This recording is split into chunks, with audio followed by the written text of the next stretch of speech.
Ай мусулмандар, момундар машалла. Сиз менен биз азыр карасак көп болсо намаз окуп, бирок рахат ала албай атабыз.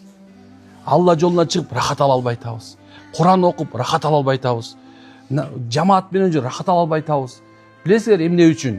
Анткени себеби сиз менен биз ошол Алла берген жыйынтыкка ыраазы эмеспиз.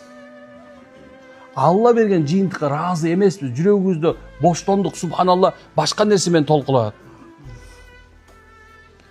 Намаз окудуң, ар нерсе оюңа келди. Чото мен бу мындай неме болот окшойм, жүрөгүм мындай болуп даяр эмес окшойм деп намазды чыдап баштадыңар. Баягында намаз окусам деле ар нерсе оюма келип атат деп намазды чыдап баштадыңар. Же болсо, зекет бериш керек десе, зекет налог эмеспи?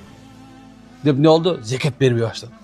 Орозо келтат эми. Азыр мына ишенесиңерби? Мага суроо көп жазышат да. Анан жазып атышат да, орозо келатат молдоке. Мен ашказандын могу жеринде бир бүртүк бар. Молдоке, ошо тишимдин боякчаны ушу жасатыш керек болот атат. Эми ага чейин бир ай бар да. Эми ал ровно орозо келген 18-ден баштап тишин жасат экен да. Башка убакта жасатпайт экенсиңер да. Эми субханалла, ошол күнү сапарга чыгат экенсиңер да.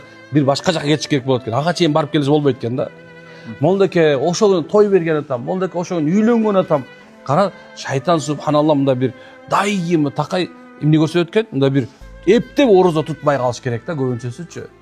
Ушундай бир ниетибизде алдын ала эле ошондон коркунуч ибадаттан, алдын ала эле ошону кылбай коюштун аракети, ошону сиз менен биз динибизде бактылуу боло албай атат экенбиз.